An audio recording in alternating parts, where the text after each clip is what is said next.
Welcome to Driving and Vibing. What is the vibe today? I want to talk about exercise. I want to talk about getting exercise, getting moving, the benefits, tips, tricks, some exercises that you can do right from home, right from your computer desk. If you're a gamer, I think it's very important. I don't think it's very important. I know it's very important. Exercise is important for overall health and improving gaming performance. And what aspects of overall health can exercise improve upon? I'm glad you asked. Your exercise will help boost mood and mindset, right? And it will help with improved reaction time, cognitive ability, your ability to think quicker, faster, more efficient, make better decisions. What else will it do? You'll just feel better overall, which will put you in a good mood in itself. Exercise is very powerful for overall health and wellness, and there's lots of talk about how much exercise you need and how much you should be getting every week and every day and this and that. And I have to say that it is important to get the recommended exercise, which is like 150 minutes of moderate exercise, which is just walking or more. But if you have not started a wellness journey yet, if you have not started exercising, you do not need to go from 0 to 100. You do not need to go from 0 minutes to 150 minutes a week. You can start slow. I'm going to say this over and over again forever. Baby steps is taking baby steps or small steps towards your journey is going to be the best route you can take to help with building and maintaining that journey, building good habits. I will say that is the ultimate goal here, is to build good habits. So start with 5 minutes. Let's say you're going to start your exercise journey and you want to start with walking. I think that's great. Walking has a ton of good benefits to help improve overall well-being, mentally, physically. And I think walking is a powerful tool. If you want to start with that, start with 5 minutes. Get yourself out there, start with 5 minutes of walking, and then just stop there. Eventually, you'll get to the point where you will, say to yourself, I can do another 5 minutes. I'll start doing 10-minute walks. You can get out in your neighborhood. You can get on a treadmill.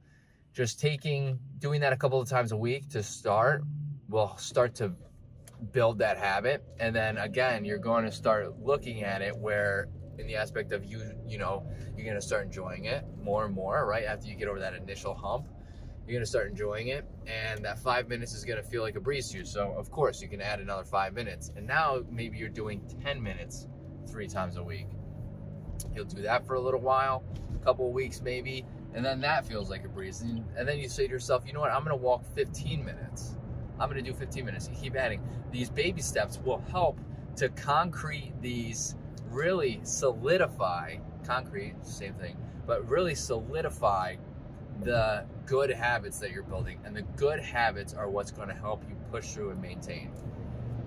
That is the best advice I can give anybody in regard to exercise. Well, really your wellness journey.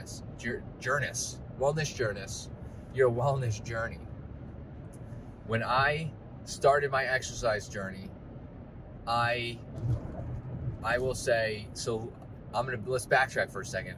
I tried starting working out and starting my exercise, my fitness journey, my wellness journey several times before it stuck. I had a partner and we decided to go 4 times a week as opposed to any other amount, so that we can have 3 days of quote unquote rest days. We decided to do that, and we decided not to exceed really an hour. That was the goals we set.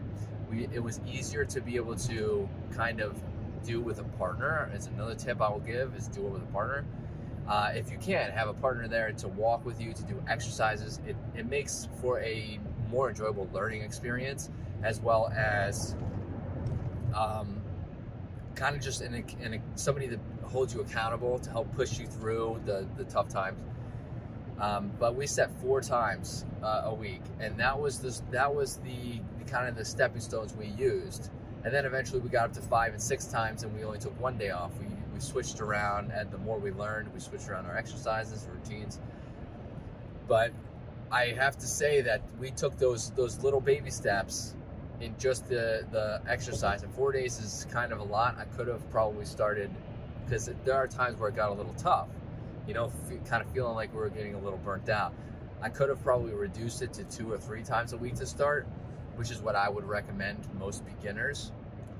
But we did not exceed the 4 times, right? And there's times where we missed some days, and that's okay. It's not a big deal. So we averaged 3 to 4 times a week.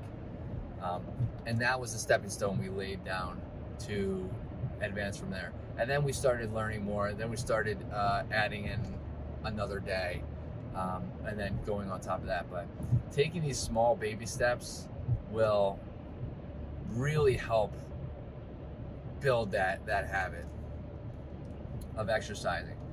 So what are some exercises that you can do from home? If you really don't want to go to the gym, or the gym is intimidating, which it is, it really is. Eventually you should get to the point and realize that, you know, everybody else at the gym is focusing on themselves. And like, a lot of people are intimidated or think that they don't want to be, or they don't want to be judged, because this is kind of how I felt too. They don't really want to be judged when they go to the gym, you know, especially if they're starting to learn and, you know, this and that. And I have to say that 99% of the people at the gym are not judging you.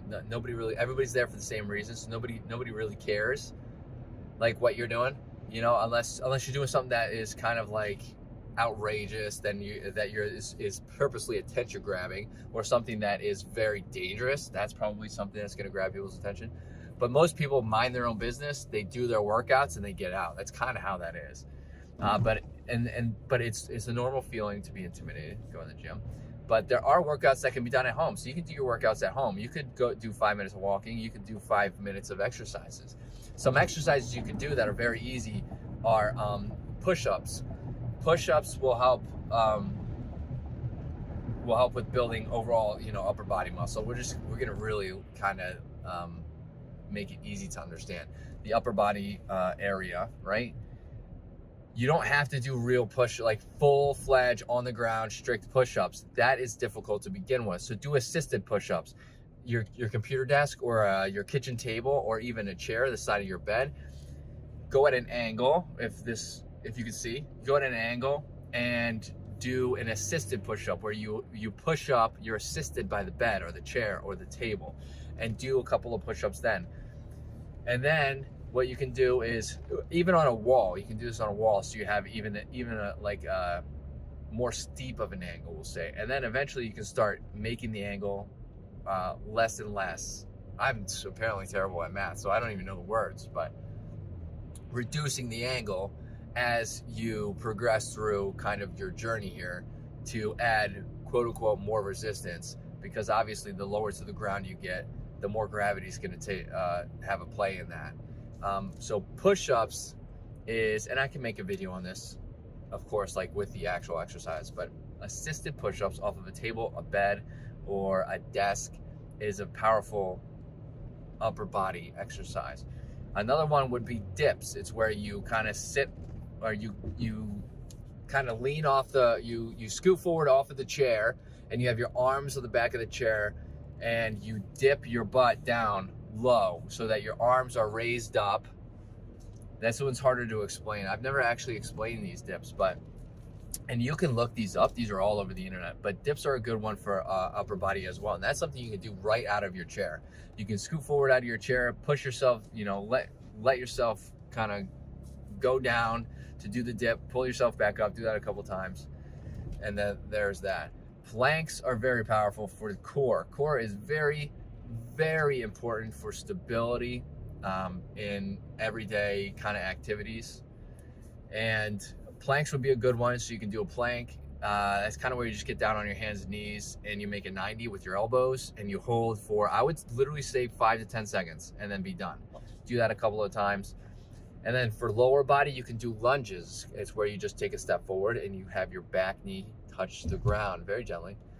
And you can do walking lunges, you can do backward lunges, you can do side lunges. Obviously, if you're doing side lunges, you're not going to have your knee touch the ground. That would be pretty impressive, probably pretty bad for your knees.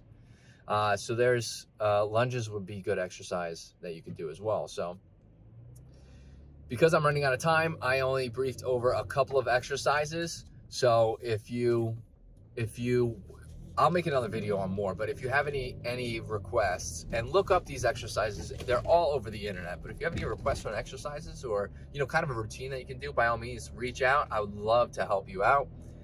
If you have any tips or tricks of your own that you incorporate into your day, I would love to hear those as well. Maybe I can incorporate them in mine. Hit that subscribe button and like button if you like what you hear for future content and to help out the channel. And I hope to see everybody in the next video. Later, dreamers.